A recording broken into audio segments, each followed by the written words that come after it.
where we left off the other day. Pulled off the oil pump cover and the oil pump, which is on the right. On the left we have all the ignition, the points, the breaker plate and all that. That came off with ease. There's a lot of water and rust in there.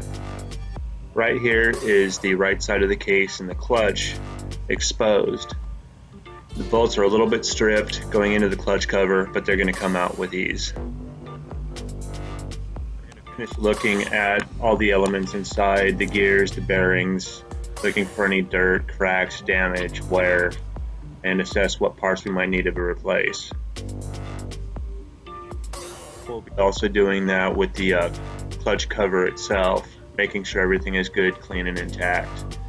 If we find anything wrong, we'll address it and fix it then.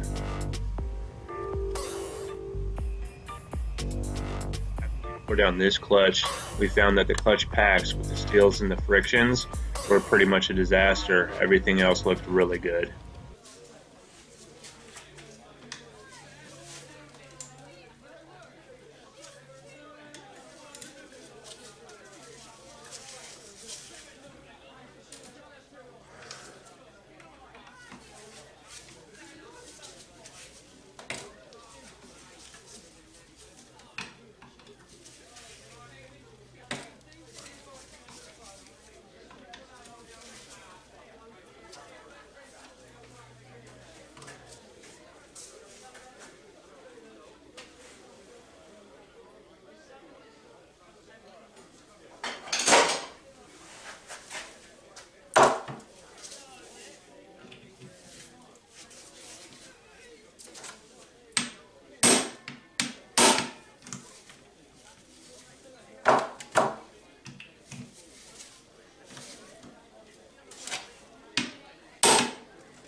Also, don't forget to like our videos, also subscribe and share them with your friends. With you sharing and liking them, it helps me to create more videos for you guys. And if there's something specific that you like or you don't like, or something you'd like to see, let me know. Put it in the comments below. Thank you for watching.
The surfaces within the clutch are important. That was the clutch cover. When I cleaned it up, I wanted to make sure there was no heavy scratches, dents, dings, anything that other than a flat surface.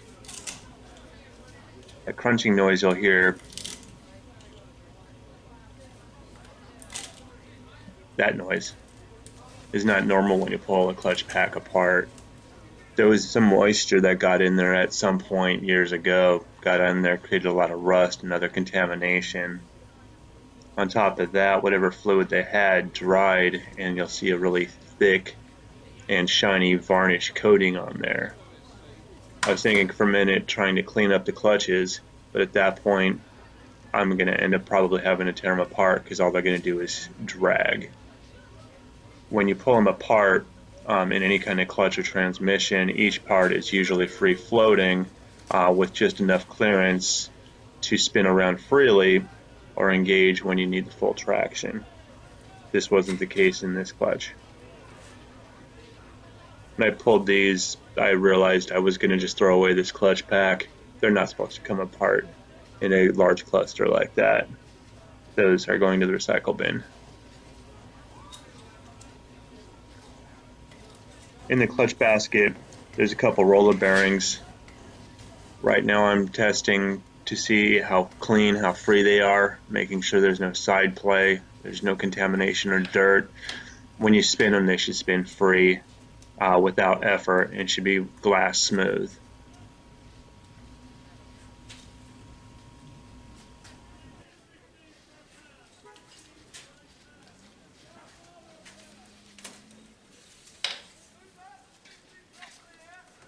There's a little washer behind that nut that I'm pointing to. You'll see where it's kind of flat on one corner. What they do from the manufacturers, they fold that up against one of the faces of the nuts, preventing that nut from backing off. This is how I'm pulling mine off. It's always recommended to replace it with a new one if you have to, or in a pinch. You can reuse the other one. Again, I don't advise it, but make sure when you bend it, it's not in a part that's been previously bent. It can break off and cause catastrophic damage.